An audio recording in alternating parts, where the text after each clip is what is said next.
Donc, donnez-moi juste un instant. Bonjour à tous. Aujourd'hui, ce live a été annoncé, comme je l'ai dit, dans le but de partager avec vous 6 choses importantes qu'on pourrait mettre sur pied pour réussir notre année 2023. Nous avons passé une belle année 2022. J'espère que ça a été le cas pour vous. Et en ce moment, on va transiter vers l'année 2023 et je me suis dit que je poserai un moment comme ça là avec vous pour vous partager comment moi de mon côté, je prépare mon année et vous suggérer quelques choses que vous pouvez faire, des petits points que vous pouvez implémenter pour mieux réussir votre année 2023. Je vais attendre qu'il y ait quelques personnes connectées le temps que je partage sur les autres plateformes.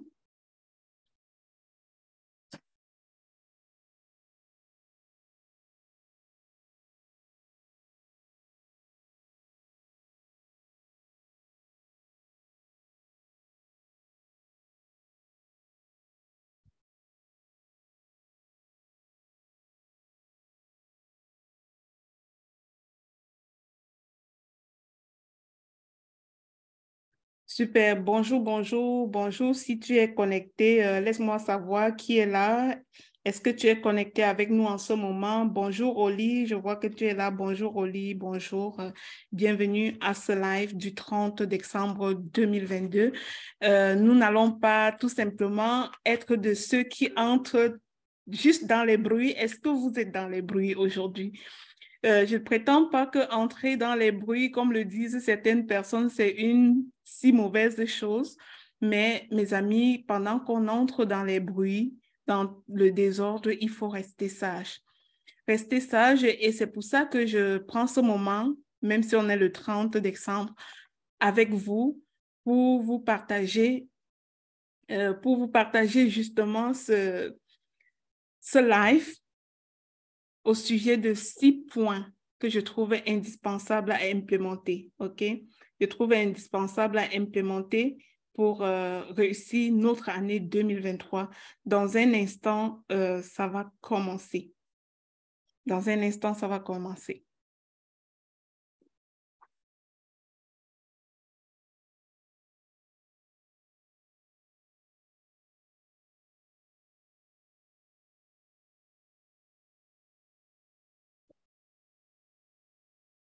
Eh bien, bonjour la team. On va tout de suite commencer.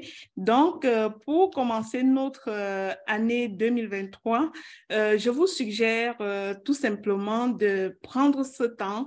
Si vous avez un crayon, un papier, prenez-le pour prendre vraiment en note les 6 points que je vais vous partager aujourd'hui. C'est des 6 points importants, c'est des choses que moi, je fais toujours et qui vraiment font une grande différence dans ma vie personnelle.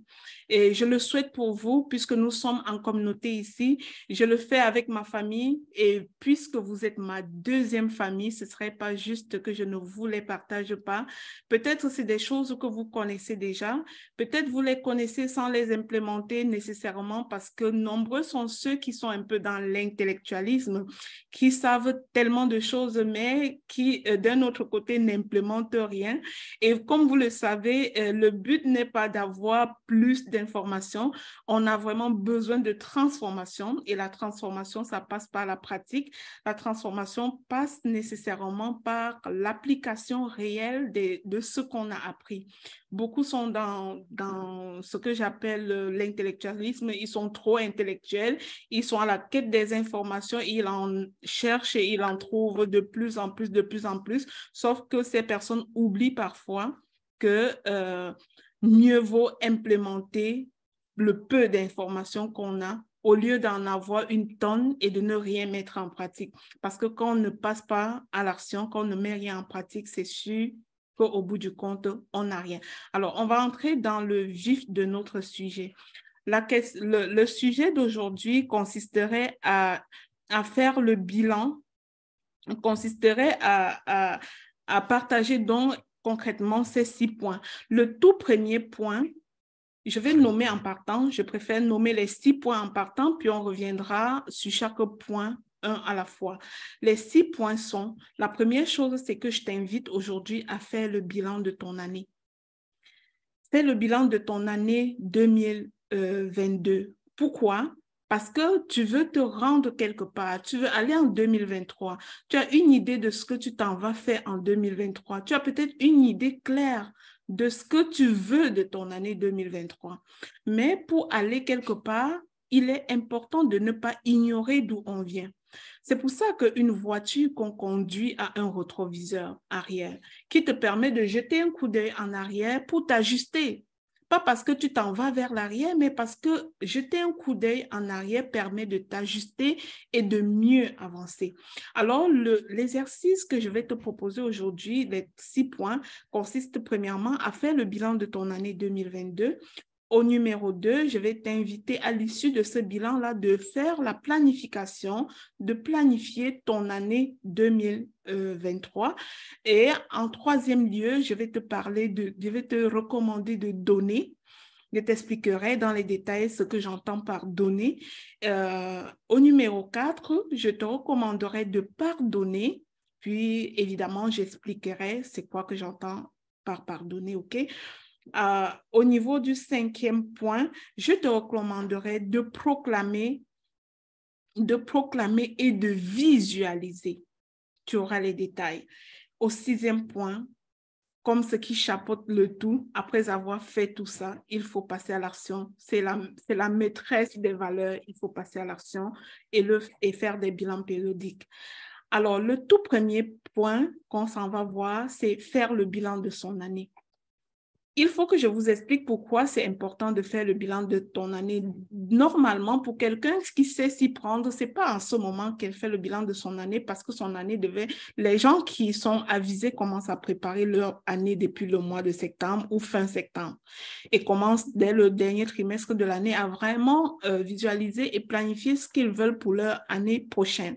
Mais si tu ne l'as pas fait, ce n'est pas grave, il n'est jamais trop tard.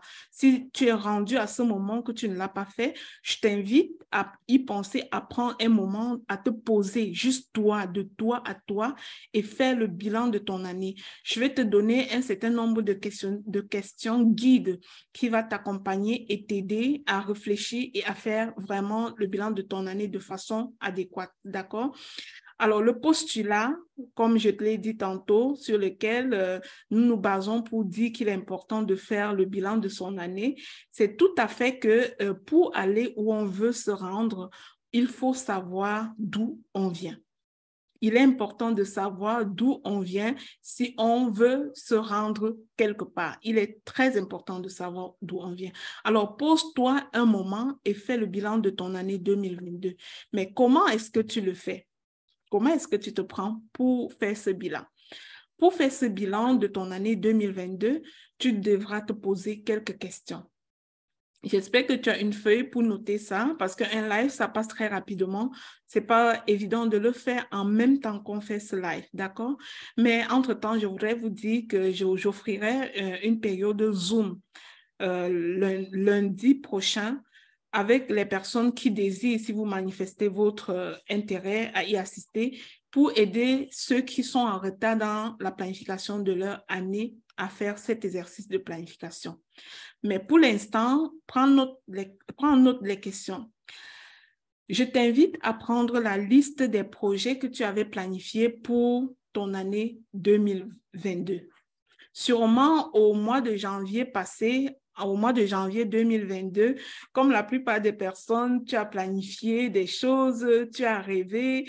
Bon, on voit beaucoup de personnes qui planifient au niveau de leur bien-être, ils veulent se remettre en forme. On voit des personnes qui planifient parce qu'ils veulent retrouver l'amour. On voit des personnes qui planifient parce qu'ils aimeraient avoir la promotion au travail. Ils aimeraient augmenter leurs revenus. Ils aimeraient créer de nouvelles sources de revenus. Sûrement que pour commencer l'année dernière, tu aurais fait un certain nombre en tout cas, décidé d'un certain nombre d'objectifs pour ton année.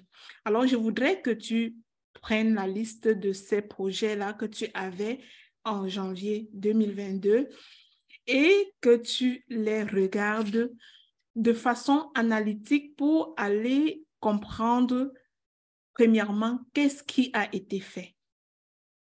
Tu fais un bilan pour voir qu'est-ce qui a été fait. Tu fais une liste des choses qui ont été faites, des projets qui ont été concrètement réalisés. Puis, d'un autre côté, tu fais une liste de ce qui n'a pas été fait. Exemple, tu pouvais avoir 5 projets dans l'année, 6 projets pour l'année 2022 et que tu n'en as réalisé que 3, tu n'en as réalisé que 1, tu en as réalisé peut-être 4, peut-être tout.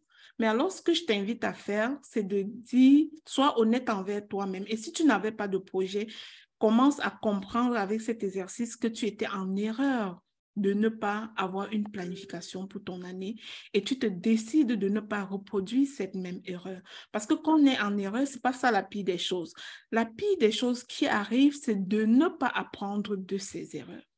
Alors, ce que moi, je t'invite à faire, prends la liste des projets 2022, d'une part. De deux, fais une liste d'un côté de ce qui a été réalisé concrètement et tu fais de l'autre côté ce qui n'a pas été fait. Face à ce qui a été réalisé concrètement, je t'invite à être dans la gratitude. Je t'invite à être dans la gratitude et dans la célébration. Je m'adresse ainsi surtout à ceux et celles qui savent qu'ils sont des enfants de Dieu. Soyez dans la gratitude et dans la célébration. Mais ceux qui sont des enfants de Dieu savent que être dans la gratitude, c'est reconnaître que tout est grâce. C'est reconnaître que même si nous sommes passés à l'action pour obtenir tous ces résultats-là, c'est parce que nous avons obtenu la grâce d'atteindre ces résultats. Et quand je dis d'être dans la célébration, je vous demande de ne pas tomber dans le piège de la glorification personnelle. Soyez humble dans cette célébration et rendez grâce à l'être suprême, rendez grâce à votre source, rendez grâce à l'univers, à Allah, appelez-le comme vous voulez, rendez grâce à ce Dieu si grand qui vous a accordé la grâce de vous mettre en action et de réaliser cette partie-là de vos projets. Et pour la deuxième partie, pour ceux des projets qui n'ont pas été accomplis, je t'invite à aller en introspection. La première question, pose-toi la question de savoir pourquoi cela n'a pas été accompli. Pourquoi ces projets-là n'ont pas été accomplis? C'est un travail indispensable à faire parce que c'est à la base de tout changement. C'est à la base de toute croissance, d'aller toucher la problématique, d'aller donner des mots à nos mots, de nommer ce qui a empêché, de toucher à ce qui a bloqué, de poser ce diagnostic pour pouvoir mieux avancer, pour espérer mieux avancer. Alors, je te demande, face à tout ce qui n'a pas été concrétisé, de te poser la question, pourquoi est-ce que je ne suis pas arrivée? Pourquoi est-ce que je n'ai pas réussi à réaliser cette partie-là de mes projets? D'accord? Et par la suite, autre chose que j'aimerais t'amener à regarder, c'est de te dire, de te poser la question de savoir, est-ce que ces projets-là qui n'ont pas été réalisés étaient vraiment alignés à ma mission de vie? De te demander si ces projets-là étaient vraiment alignés à ta mission de vie et s'ils le sont toujours. Est-ce que ces projets-là ont été alignés à ta mission de vie? Est-ce qu'ils le sont toujours? C'est sûr que je rencontre en accompagnement beaucoup de personnes qui se posent la question, c'est quoi la mission de vie et comment est-ce qu'on trouve sa mission de vie? Si tu es dans ce live vraiment et que tu ne sais pas c'est quoi ta mission de vie et que tu ne sais pas comment définir quelle est ta mission de vie, je t'invite à marquer un en commentaire. Marque un en commentaire et j'aurai le plaisir de t'aider, ne serait-ce qu'en te donnant quelques petites astuces à ce sujet. Marque un en commentaire si tu ne sais pas du tout. Et si tu le sais, alors réponds à la question de savoir est-ce que les projets que tu n'as pas réalisés en 2022 sont encore alignés, sont vraiment alignés avec ta mission de vie? Si oui, si ces projets-là sont alignés avec ta mission de vie, Au niveau du deuxième point qui sera la planification, je vais t'inviter à les replanifier, à les reconduire dans l'année 2023. À ce moment-là, et d'être ferme dans l'année 2023 pour faire ce qu'il y a à faire, pour corriger le tir dans la réponse que tu as trouvée tantôt. Pourquoi est-ce que je n'ai pas parvenu à réaliser ces projets? Et si tu réalises que ces projets que tu n'as pas pu réaliser ne sont pas alignés à ta mission de vie, je t'invite à les barrer sur ta liste des projets, tout naturellement. À les enlever de ta liste des projets. Ça peut être quoi, par exemple? Ça peut être, par exemple, nous sommes tous ici, par exemple, en ligne, nous sommes tous une communauté de femmes qui veut créer des prochaines sources de revenus, qui veut créer des entreprises, qui veut peut-être impacter le monde, mais très souvent, l'erreur que les gens font, c'est de vouloir entreprendre par effet de mode. C'est de vouloir faire quelque chose parce qu'ils ont absolument vu telle personne le faire. Mais je t'invite à ne pas faire des choses par effet de mode. Je t'invite à tout simplement faire les choses parce que c'est bon de le faire, ok? Je vous remercie pour les cœurs. Merci. Bonjour, maman Maïni. Bonjour, je vois que tu es là. Je vous invite à ne pas faire les choses par effet de mode parce que ce sont ces choses-là qu'on fait par effet de mode, qu'on fait parce qu'on a vu les autres faire, sans savoir si nous sommes appelés à le faire. Ce sont ces choses-là que souvent, on est bloqué en chemin, on planifie, puis on ne les réalise pas tout simplement parce que nous ne sommes pas émotionnellement touchés par ce type de projet. On ne sent pas l'appel, on ne les sent pas, on ne les vit pas. OK? On ne vibre pas avec ces projets. Quand un projet est normalement aligné à ta mission de vie, ton pourquoi est si fort que le plus souvent, c'est difficile de l'abandonner en chemin. Bonjour Nematou, merci d'être là. Donc, ton pourquoi est très fort que c'est difficile de l'abandonner en chemin.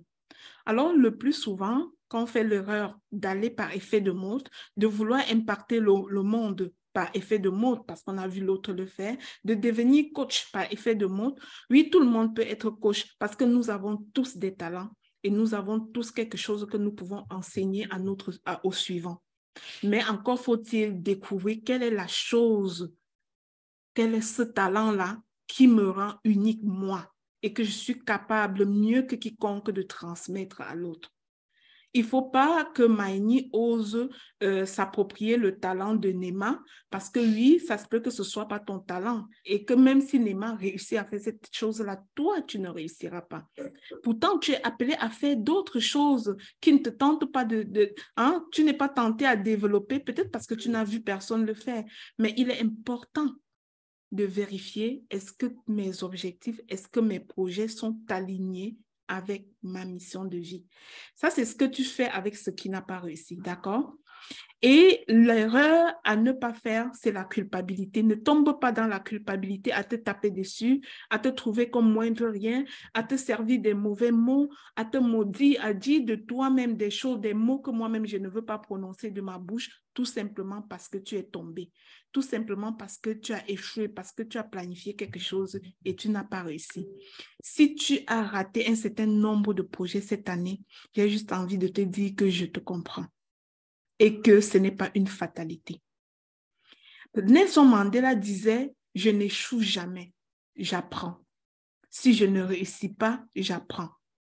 J'aimerais que tu t'appropries cette citation-là pour toi et de te dire, l'échec fait partie du chemin.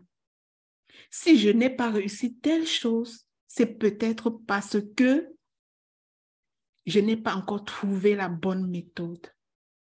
C'est peut-être parce que je n'ai pas assez bien mesuré mon objectif. Je ne l'ai pas bien fait smart de telle manière que je puisse réussir.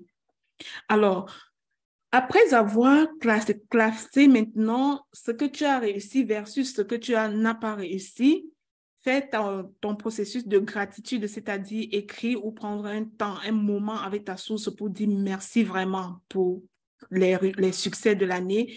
Les célébrer sans te prendre la tête, sans être dans l'orgueil.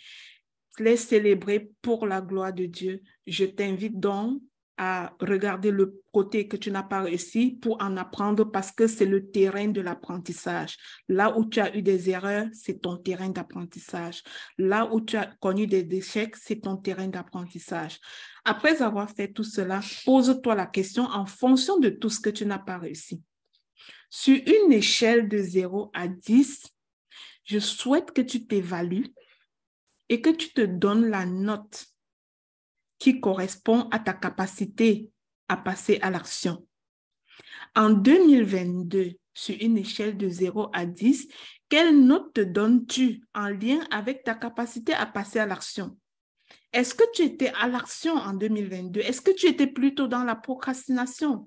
Est-ce que tu étais dans l'indiscipline? Tu faisais tout et rien? Est-ce que tu étais efficace? Est-ce que tu faisais les bonnes choses? Je t'invite à regarder ceci. Sois honnête envers toi. Parce que tu es seul avec ta feuille et tu as envie de faire cette analyse de façon honnête pour mieux appréhender ton année 2023. Donc, ce que je t'invite à faire, c'est de voir si ta note se situe entre 0 et 6. Alors, fais un travail sur ton niveau, au niveau de ton autodiscipline. Fais un travail au niveau de l'ancrage des automatismes de l'autodiscipline. Quelque part, il aurait pu avoir un problème d'indiscipline si ta note est de 0 à 6 en lien avec le passage à l'action pour des choses qui te tiennent à cœur, pour des choses que tu as décidé toi-même que c'était des choses importantes pour toi, mais que tu as procrastiné, que tu es resté dans l'inaction, que tu as tourné en rond tout le temps. Alors, si ta note est de 0 à 6, fais un travail. Mets dans ton plan 2023 que tu devras faire un travail au niveau de ton autodiscipline. Et si ta note est supérieure ou égale à 7 sur 10, et que même malgré ça, tu n'as pas toujours eu de résultats, alors vérifie si tes actions étaient alignées avec tes objectifs. Oui, parce qu'on dit passer à l'action. Si tu ne passes pas à l'action dans les bonnes choses, tu n'auras pas de résultats. Imaginez quelqu'un qui se lève chaque matin et qui avait planifié je ne sais pas, de faire un live sur Facebook pour vendre ses produits. Elle est restée en l'action toute la journée, mais elle a passé le temps à arranger les vêtements dans sa penderie, elle a passé du temps à couper des légumes dans sa cuisine, plutôt que de faire ce qui était effectivement planifié dans sa journée. Elle a été en action, mais elle n'a pas été en action dans la bonne chose. Elle n'a pas été en action dans la bonne chose. Alors, est-ce que tu as été en action et que tu t'évalues à plus que 7 sur 10 sans avoir eu des résultats? Vérifie si ces actions que tu posais au quotidien étaient vraiment alignées aux objectifs que tu t'étais fixés. D'accord? Un coup que tu as fait ça, la deuxième chose que tu pourrais aller vérifier, c'est de voir si ces objectifs étaient SMART. Oui, parce que si tu as fixé un objectif genre, cette année, je veux perdre 20 kilos. Mon ami, j'aimerais te dire que ce n'est pas un objectif. Un objectif doit être SMART. Il doit être spécifique. Il doit être mesurable. Il doit être atteignable. Il doit être fixé dans le temps. Alors, si tu dis cette année, je vais perdre 20 kilos, dis-moi, comment est-ce que tu peux planifier? Comment tu vas mettre ça dans ton agenda? Est-ce que c'est SMART? Ce n'est pas SMART parce que ça ne t'appelle pas à l'action. Mais si tu dis plutôt, chaque jour de cette année, je vais faire 15 minutes d'exercice pour en arriver à perdre 20 kilos. Tu comprends comment ça commence à être spécifique, ça commence à être SMART. Pourquoi? Parce que tu peux prendre ton agenda et écrire et délimiter un espace de 15 minutes dans chaque journée et le matérialiser par écrit dans ton agenda. Mais si tu t'étais limité à « je veux perdre 20 kilos en 2023 », ce n'est pas un objectif SMART. Tu vas avoir tendance à tourner en rond parce que tu ne t'es pas donné l'indicatif du temps ni portionné la façon que tu vas en actions que tu vas exécuter. Mais si tu as dit, je vais faire la marche 15 minutes chaque jour de 2023 entre 6 heures et 7 heures, là, tu pourrais le mettre dans ton agenda. Et tu pourras mettre même ton réveil pour sortir de ta maison à 6 heures, aller marcher et revenir avant d'aller au travail. C'est plus spécifique. Mais les gens ont tendance à fixer des objectifs qui n'en sont pas un.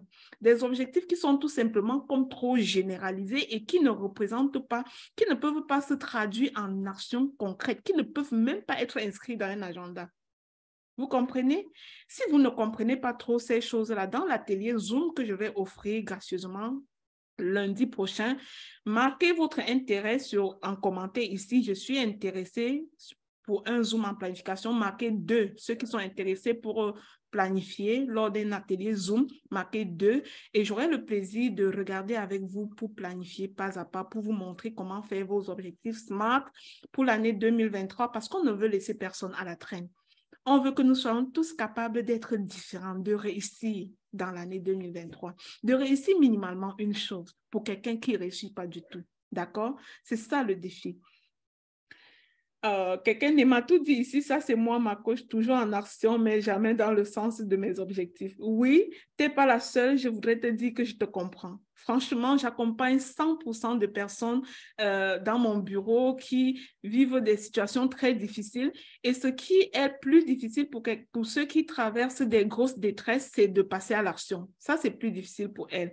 Et je peux vous dire, c'est tout un défi pour ces personnes-là de passer à l'action au point où si une planification n'est pas faite de façon très, très smart, elles ne sont pas en mesure de faire des choses concrètes. Elles vont juste se trouver à tourner en rond, être plus occupées que tout le monde, mais zéro résultat, parce qu'elles ne font pas les bonnes choses à la bonne place. D'accord?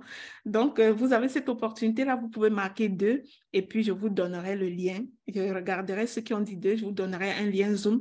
Même si c'est une seule personne, je prendrai mon temps pour l'unique personne pour qu'on planifie son année ensemble. Pour qu'on regarde la base de la planification pour elle. Donc, ça, c'était le premier point. Et le deuxième, je vous disais qu'il faut vérifier si vos objectifs étaient SMART. Ensuite, je t'invite pour ces choses-là, au niveau de ton bilan que tu n'as pas réussi, à vérifier si tu as observé la loi de Pareto. Même si tes objectifs ont été SMART, même si tu as agi dans le sens de tes véritables objectifs, est-ce que tu as observé la loi de Pareto? C'est quoi la loi de Pareto? Pareto est un économiste italien qui postule que de toutes les actions, en réalité que 20% d'actions dans nos quotidiens ou bien dans nos entreprises ont la potentialité de générer 80% de résultats. C'est vraiment une loi très intéressante et ça t'amène à aller dans toute cette panoplie de choses que tu as à faire dans ton quotidien, à prioriser les 20% d'actions qui sont de nature à t'apporter le plus de résultats possible. Et ça t'apprend maintenant à déléguer les choses qui sont peut-être moins importantes, moins urgentes. Ça t'apprend à le faire. Et quand tu observes cette loi de Pareto, ça vient te soutenir à l'action et te faire des résultats sans nécessairement avoir à mettre ton énergie sur des choses qui étaient juste comme, je vais excuser le pléonasme, c'était juste comme énergivore, vous voyez. Donc, vous mettez votre énergie à la bonne place, là où ça a le potentiel de produire des résultats. Et est-ce que vous observez aussi la règle des petits pas? Ce que j'appelle règle des petits pas, c'est une règle que j'ai tenue en compte, j'ai expliqué dans mon planificateur stratégique guidé. La règle des petits pas, c'est vraiment une règle de coaching qui consiste premièrement à savoir que le cerveau humain est branché facilité et que chaque fois que nous voulons réaliser des grandes choses dans notre vie, nous avons une grande vision. Pour faire les grandes choses, il faut avoir une grande vision. Nous sommes portés à intimider notre cerveau. Imagine-toi que ta vision, c'est de courir 1000 km. Si tu dis à ton cerveau que j'aimerais courir 1000 km, ton cerveau va se sentir intimidé et ton ego va embarquer pour te dire que non, tu n'es pas capable. Toi qui ne marches même pas souvent 500 mètres par jour, tu n'y arriveras pas. Ton cerveau va être intimidé et l'ego va prendre la place. La petite voix intérieure que j'appelle ego va prendre la place pour te montrer comment c'est pas pour toi, comment tu n'es pas un athlète, comment tu n'es pas capable. Mais la règle des petits pas voudrait que tu sois capable de découper ta grande vision, de découper tes gros objectifs en petits pas réalisables facilement. En petits pas ridiculement petits que ton cerveau se mettrait à l'exécution sans avoir à se douter de quoi que ce soit. Et comment on fait ça? Si dans tes 1000 kilomètres, tu viens de comprendre que 1000 kilomètres est composé des milliers de petits pas, alors tu te focuses juste sur le prochain petit pas sans t'arrêter. Tu finiras nécessairement par faire ton 1000 kilomètres sans être intimidé. Alors, la règle des petits pas, c'est une petite règle de planification qui consiste à découper vraiment tes grands objectifs en petits pas de manière à corrompre, je n'aime pas trop le mot, mais de manière à dompter ton cerveau pour qu'il ne t'intimide pas et laisse la place à l'ego et laisse la place aux excuses, laisse la place aux pensées limitantes. OK? Ce n'est pas le lieu de faire ça dans l'atelier Zoom. Je vous montrerai par des exemples concrets comment vous pouvez mettre sur pied cette règle des petits pas dans vos choses particulières, dans vos projets particuliers et mieux réussir votre année 2023. La dernière chose au niveau du bilan de ton année, c'est de faire le bilan de tes peurs. Hey, qui est-ce qui dans ce live est souvent intimidé par les peurs? Parce que moi, j'étais une championne des peurs. Je vais vous conter une histoire. Aujourd'hui, je suis sur Facebook, je fais des Facebook Live, je fais tout ce que je fais, mais quelqu'un peut croire que je l'ai toujours fait. Non. Toute chose nouvelle peut être source de peur. Quelles sont vos peurs? Il est bon à un moment donné de s'arrêter et faire le bilan de vos peurs et d'apprendre à faire face à vos peurs. Je fais toujours le témoignage que précisément au mois de mars ou avril 2022, je n'étais pas capable de faire un live sur Facebook. J'avais, pas nécessairement parce que je ne connais pas mon contenu, parce que ce que je partage dans le live, c'est ce que je fais dans mon travail de tous les jours en présentiel avec du monde et même dans des groupes et même en conférence devant des personnes. Mais c'est comme si j'avais comme une intimidation de l'écran. Je ne pouvais pas juste comme être devant l'écran et faire un live. Je trouvais ça, en tout cas, le côté technique, j'allais dire, mon incompétence aux côtés de la technicité, de manipuler les appareils pour faire le live, créait en moi une peur. J'ai dû demander même aux gens, comment est-ce que je fais? Est-ce que vous pouvez m'accompagner à faire un live, un premier live, pour affronter mes peurs, pour être capable de m'en sortir? Mais j'ai réussi parce que pour briser ces peurs, on doit les affronter. On ne brise pas ces peurs en fuyant. Quand on fuit, la peur prend plus de place. Tu nourris tes peurs quand tu fuis. Quand tu prends l'attitude du fuyant, tu nourris tes peurs et tes peurs grandissent de plus en plus. Mais si tu affrontes tes peurs et tu fais exactement ce pourquoi tu as peur, tu le fais une fois, deux fois, trois fois, tu le fais à répétition, tu vas voir que la peur n'était qu'un rideau de fumée. Ce n'était rien. Plus tu avances, tu vas voir que ça va se dissiper. La peur ressemble tout à fait au brouillard. C'est intimidant de voir un gros brouillard qu'on veut conduire en voiture, qu'on veut sortir en voiture. Mais tu te rends compte que plus tu avances avec ta voiture, plus tu es capable de voir dans ce brouillard. Mais si tu restes là, immobilisé par la peur du brouillard, tu n'avanceras pas, tu n'oseras pas. Donc, fais un bilan de tes peurs aussi. Au niveau de ton bilan, fais un bilan de tes peurs. Et si tu as une difficulté à ce niveau, priorise une thérapie, peut-être une thérapie cognitivo-comportementale au niveau de tes peurs pour t'en sortir, parce que les thérapies, ça existe. Trouve quelqu'un qui va t'aider. Ça peut prendre un accompagnement peut-être de 3-4 séances. Et tu vas mettre fin à ces peurs-là. Tu vas apprendre, tu vas obtenir les outils pour faire face à tes peurs et poser vraiment les actions dont tu as besoin pour ton année 2023. Ça, c'était l'aspect faire le bilan, OK? Maintenant, sur l'aspect faire le bilan, on va passer au bilan global de ta vie personnelle. On faisait le bilan de tes projets, là, on fait le bilan de ta vie personnelle. Je vais t'inviter à cibler 8 sphères de ta vie que tu veux analyser. Et tu évalues sur une échelle de 0 à 10 ton degré d'épanouissement dans ces sphères de ta vie. Je te souhaite d'être authentique envers toi-même. Sois authentique envers toi-même. Exemple, tu prends la sphère de tes finances.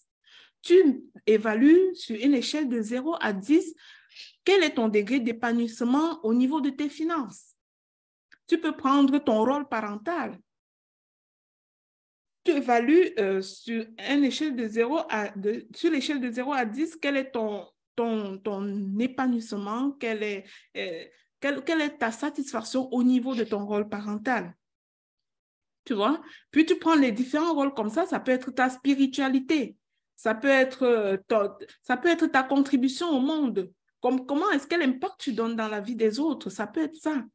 Quel est ton niveau de satisfaction par rapport à ces différents spécifiques 8 sphères de ta vie que tu priorises et tu évalues ton niveau de satisfaction, donc ton niveau d'épanouissement dans ces sphères de ta vie. Cette évaluation doit être comme une photo. C'est-à-dire, c'est comme une photo que tu as prise à l'instant T de quel est mon niveau d'épanouissement dans ces différentes sphères de ta vie. Quand tu auras terminé ça, je te demande de refaire le même exercice, mais plutôt en te mettant la note visée. Si au niveau de tes finances, tu étais par exemple à 4 et que ta note visée est 8, alors quand tu vas faire le même exercice, tu mets ta note visée. Et après avoir mis ta note visée, je t'invite à décider de ce que tu vas faire pour te rendre à 8. Si ta note visée, c'est 8, tu prends la décision dès maintenant. Tu écris les actions que tu veux poser pour te rendre à 8.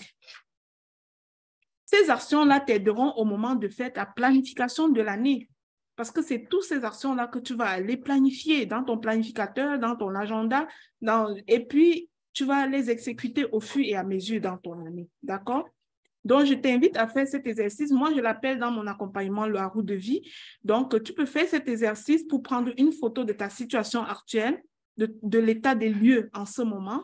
Puis après, tu fais le même exercice selon une situation visée. Donc, tu te projettes dans ce que tu désires. Tu te poses, par exemple, la question, si j'avais le pouvoir de me donner tout ce que je veux pour être épanoui, qu'est-ce que je ferais? À quelle note est-ce que je me situerais? Puis tu définis le contenu selon n'importe quelle sphère de ta vie, OK? Ça, c'est la chose que je t'invite à faire au niveau du bilan de ta vie globale, de ta vie personnelle. Et toujours au niveau du bilan de ta vie personnelle, je devrais t'inviter à faire le bilan de tes relations aussi. Mais je vais skipper ça, je vais laisser pour te parler de ça au niveau du peut-être point 3, 4 ou 4, quand on parlera du pardon. Maintenant, la première chose était donc de faire son bilan.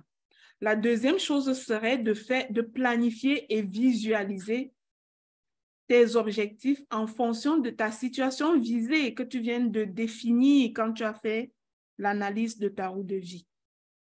Alors, ta situation projetée, ta situation visée dans 2023, là, je t'invite à écrire les objectifs SMART, à formuler les objectifs SMART en fonction de cette situation visée, en fonction de ce que tu désires pour ton année 2023. Tu écris des objectifs SMART. Si tu ne sais pas comment écrire des objectifs SMART, je vous ai proposé d'écrire 2 en commentaire. Ainsi, je vous donnerai un lien d'un atelier Zoom que j'offre gratuitement lundi prochain et tu pourras y participer et apprendre à écrire tes objectifs SMART pour faire de ton année 2023 une véritable réussite. Parce que mon intérêt, c'est que nous tous, on évolue comme communauté.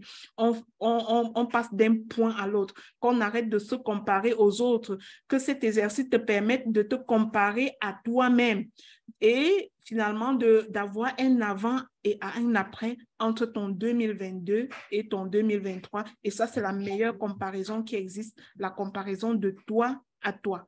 OK? Écrire ses objectifs est super important, même la Bible le dit. Dieu dit à Habakkuk dans la Bible ceci, écris une vision, grave-la sur les tablettes afin qu'on la visualise couramment. Écris une vision, grave-la sur les tablettes afin qu'on la lise couramment. D'accord? Alors, c'est important d'écrire tes objectifs. Bienvenue, Patricia, dans ce live. Tu notes tes objectifs. Quand tu notes tes objectifs, tu les rends plus concrets. La planification est essentielle parce que, comme vous le savez, qui ne planifie pas son succès, planifie son échec. Si tu ne fais pas du tout de planification, tu planifies ton échec de ce fait. OK? Donc, tu travailles à ça. Quand tu auras ces objectifs-là, je vais t'inviter à bâtir un tableau de visualisation qui va consister à mettre ta situation visée en image sur un tableau qui sera affiché chez toi dans ton champ de vision et qui te servira à pratiquer ce que je vais vous enseigner peut-être dans le point 6. OK? Ça, c'était pour le point 2. Au numéro 3, une fois que tu as fait le bilan dans le premier point, tu as analysé pourquoi tu n'as pas réussi les autres choses, tu as fait tout ce que je t'ai partagé ici dans ce live et qu'au deuxième point, tu as planifié ton année, tu as analysé ta vie personnelle, tu as analysé tes projets d'autre part, de l'année passée d'autre part et que tu as écrit tes objectifs pour l'année prochaine, tu as fait ton tableau de visualisation. J'aimerais que tu reviennes en conscience de tout ce que tu as eu cette année. Tu as peut-être eu des échecs, tu as peut-être eu des maladies, tu as peut-être connu des séparations, tu as peut-être connu des pertes d'argent, tu as peut-être connu des catastrophes dans ta vie de cette année 2022. Mais j'aimerais te dire que si tu es en train de m'écouter en ce moment, ça veut dire que tu as au moins eu un privilège. Tu es en vie. Tu es en vie, mon ami. Tu es en vie, ma team. Si tu es en train de m'écouter en ce moment, tu as au moins eu un privilège. Alors, si tu as eu des réussites, si tu as eu ce privilège d'être en vie en ce moment, si tu as été béni d'être encore là, tu as peut-être rencontré de belles personnes cette année. Tu as peut-être eu comme moi de belles connexions. Tu as peut-être eu une intelligence renouvelée cette année. Tu as appris de nouvelles choses. Toutes ces choses-là pour lesquelles tu as la gratitude, je voudrais te dire, après toute cette gratitude, il est important de bénir à ton tour d'autres personnes. Il est important que tu bénisses aussi d'autres personnes. C'est pour ça que je parle de donner. Le troisième point, je t'invite à apprendre à donner. Si tu n'as pas encore fait ton don pour cette fin d'année, je t'invite à donner. Et je vous rappelle, quand certains gens entendent don, ils commencent à trembler parce qu'ils ont peur de leur argent. N'aie pas peur de ton argent quand tu le donnes. C'est une semence. Et bien, si tu as trop peur de ton argent quand tu vas le donner, tu n'es pas obligé de donner de l'argent non plus. Donne du temps. Donne du temps à qui en a besoin. Donne une bonne parole à qui en a besoin. Donne ton écoute à qui a besoin d'écoute. Donne quelque chose. Si tu as été béni, si tu as eu le privilège d'être en vie, donne. C'est une sémence. Et quand on sème, on récolte toujours. Est-ce que ça la touche quelqu'un dans ce live? Quand on sème, on récolte toujours. Dieu est fidèle. Si tu es en train de m'écouter, quels que soient les échecs que tu as traversés, tu es une privilégiée. Tu es une privilégiée. Dieu, la vie, l'univers, appelle-le comme tu veux, tu es une privilégiée. Parce qu'il y a d'autres qui ne sont plus là en ce moment, qui auraient voulu être là. Mais c'est plutôt toi qui es là. Tu vois? Alors, donne. Première chose, témoigne ta reconnaissance envers un mentor qui t'a impacté cette année. Témoigne ta reconnaissance en lui disant ceci, je suis reconnaissante du fait que tu m'as apporté telle connaissance. Je suis reconnaissante du fait que tu m'as aidé à telle chose. Chacun de nous a dans sa vie un mentor. Chacun de nous a dans sa vie quelqu'un qui l'impacte quelque part. Vous voyez? Et je voudrais tout simplement vous dire, donnez-moi une petite seconde, s'il vous plaît. Sandra, viens ajuster mon branchement. Ça va s'éteindre. Je voudrais tout simplement vous dire ceci. Témoignez votre reconnaissance à un mentor. À un mentor qui a vraiment impacté votre vie cette année.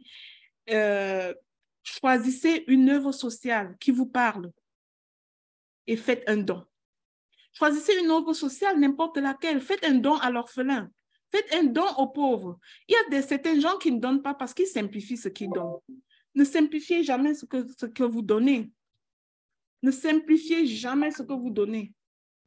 Ne simplifiez jamais ce que vous donnez parce que la chose que tu trouves ridicule, c'est du pur bonheur pour quelqu'un d'autre. La chose que tu ne trouves pas importante, c'est du pur bonheur pour quelqu'un d'autre dans sa propre vie. D'accord?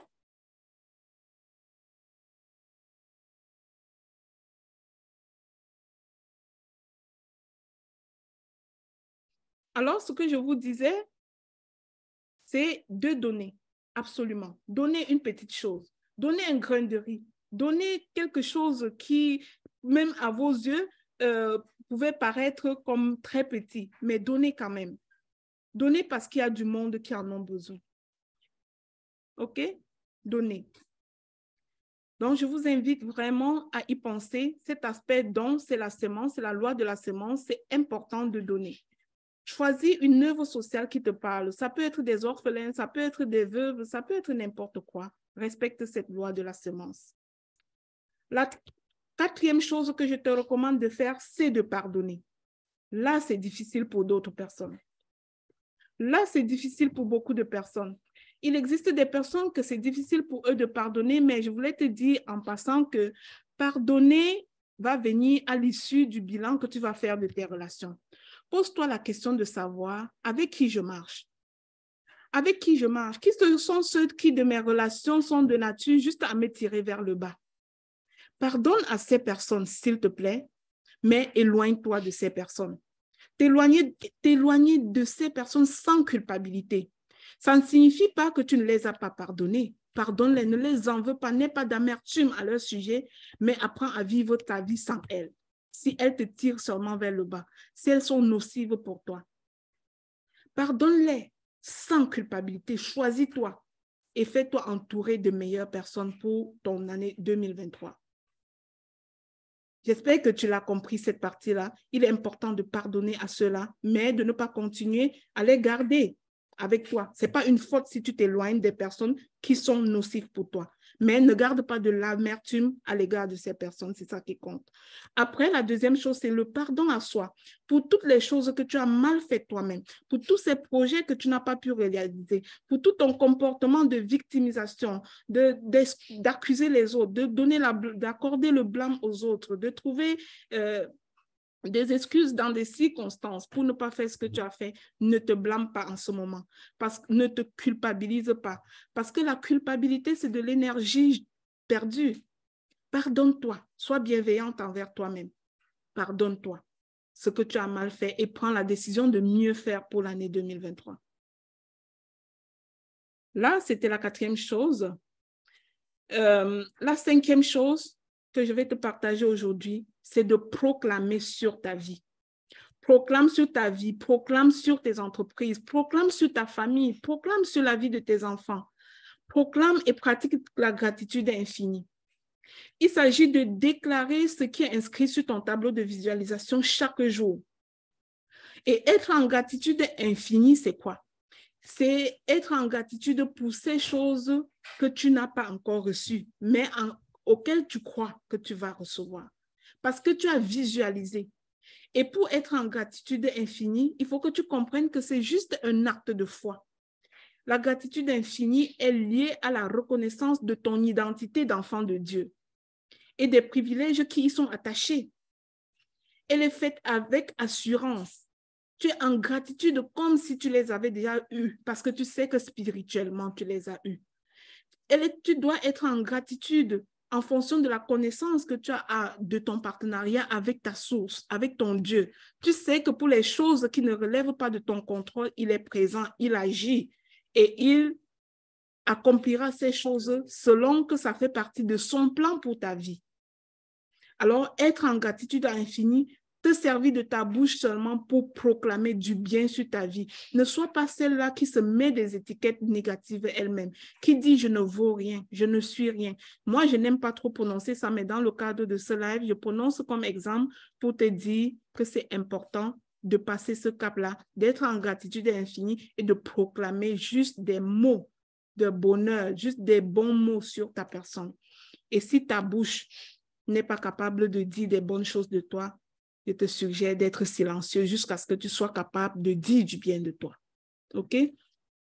La dernière et la 6e chose que je voudrais te partager aujourd'hui, comme tu peux imaginer, après tout ce que je viens de te dire sur les 5 autres points, c'est de passer à l'action. Si tu écoutes tout ça, tu ne passes pas à l'action, ce sera comme si tu as perdu ton 1 heure de temps, quoi. Ce sera comme si tu as perdu ton temps à m'écouter ici. L'action, c'est la maîtresse de tous nos succès. Le passage à l'action, c'est la maîtresse. Tu dois passer à l'action et être ferme et constante. Alors, il est question ici de l'autodiscipline, d'être discipliné, de faire des choses parce que tu dois le faire, de faire des choses parce que tu es appelé à le faire, de faire des choses parce que tu sais que c'est important de le faire. Ne sois pas de ceux qui écrivent les objectifs, qui sont spécialistes à écrire les objectifs le 1er janvier et dès le mois de février, ils ont déjà tout abandonné. Tu dois passer à l'action. C'est ça la clé. Tu auras beau obtenir toutes sortes d'informations, toutes sortes d'outils, tu ne passes pas à l'action, ça ne changera rien dans ta vie. Passe à l'action, persévère dans l'action et comprends que le succès n'est pas linéaire. Quand tu comprends que le succès n'est pas linéaire, tu es en train de te préparer au jour où ça va moins bien. Comme je te l'ai déjà mentionné dans ce live, Nelson Mandela disait « Je n'échoue jamais, car si je ne réussis pas, j'apprends. » Approprie-toi cette citation de Nelson Mandela et comprends que même quand tu seras en train de passer à l'action, il pourrait y avoir des jours où ça va moins bien. Il pourrait arriver des échecs, mais ce seraient des terrains d'apprentissage. Je t'ai dit, tes erreurs sont ton laboratoire. C'est là où tu dois apprendre pour passer au prochain niveau. Et au-delà de tout ça, la chose ultime que je peux te dire, c'est de ne jamais rester dans la peau de la victime. Arrête la victimisation. C'est la clé ultime. Aborde le filtre de non-victimisation et tu verras comment tu auras acheté ta paix intérieure dans toutes sortes de situations. Tu seras heureuse. Tu seras épanouie dans ton année 2023. S'il y a quelqu'un ici qui est intéressé vraiment à participer à cet atelier de planification, je vous enverrai donc, je vais passer à travers les commentaires, je vous enverrai le lien pour lundi. S'il y a une seule personne, c'est avec plaisir que je donnerai ce temps à cette personne. Écrivez 2 en commentaire si vous voulez participer à cet atelier Zoom pour vous aider à planifier votre année si ce n'est déjà fait. Parce que pour beaucoup de personnes qui sont avisées, c'est quand même déjà fait. Mais si vous ne l'avez pas fait encore, ce n'est pas grave. On pourra le faire ensemble si vous voulez. Ou alors, vous pouvez vous servir de quelques petites astuces que je vous ai données dans ce live pour le faire par vous-même. Avant de quitter ce live, je vais prendre le temps de prier pour que le Dieu qui nous a créés, nous tous, qu'il fasse descendre son Esprit Saint sur vous, qu'il ouvre vos yeux spirituels, qu'il ouvre votre cœur pour que vous accueilliez ce qu'il pense de vous, pour que vous accueilliez la direction qu'il a tracée pour vous, que vous soyez capable d'avoir le discernement, qu'au moment d'établir vos objectifs pour cette année 2023, vous soyez avisés, vous ayez le discernement pour planifier exactement les choses qui vont correspondre au plan que Dieu a établi pour votre vie. Je vous souhaite de rentrer dans votre appel. Je bénis l'Éternel pour votre vie. Je bénis l'Éternel parce qu'il a permis que vous soyez connectés à moi pendant cette année 2022. Je bénis toutes les connexions que j'ai eues. Vous êtes des bénédictions pour moi. Je prie que vous soyez des bénédictions pour d'autres personnes. Je prie que vous, si vous êtes parents, vous soyez des bénédictions pour votre famille.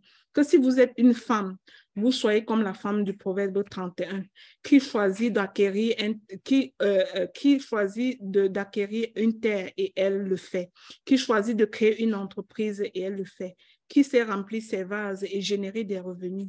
Je prie que vous créez des nouvelles sources de revenus et que vous soyez l'actrice de l'épanouissement de votre famille en tant que femme. Je prie que vous appreniez à gérer vos émotions et que vous ne vous laissez pas conduire par les émotions, que vous soyez ferme dans l'année 2023 pour pouvoir mener vos objectifs à bout.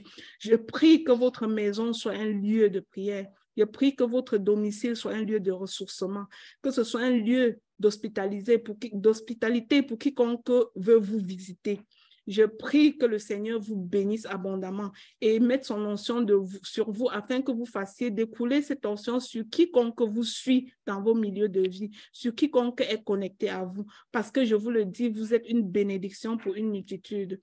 Je ne sais pas qui vous êtes, je ne sais pas ce que vous faites dans votre vie, mais je sais que chaque femme est une bénédiction. Dieu a déposé quelque chose de particulier en chacun de nous.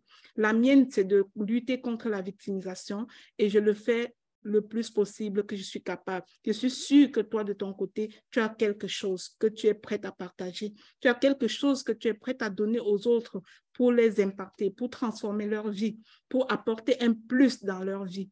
Je souhaite que tes poches ne manquent de rien en 2023 et que tu reçoives à la hauteur de tes espérances. Alors, je vais quitter ce live en vous souhaitant bonne et heureuse année 2023. Merci. Si vous avez des questions pour moi, marquez-le en commentaire ou venez dans l'atelier de lundi pour qu'on puisse s'échanger ensemble là-dessus. Bye bye.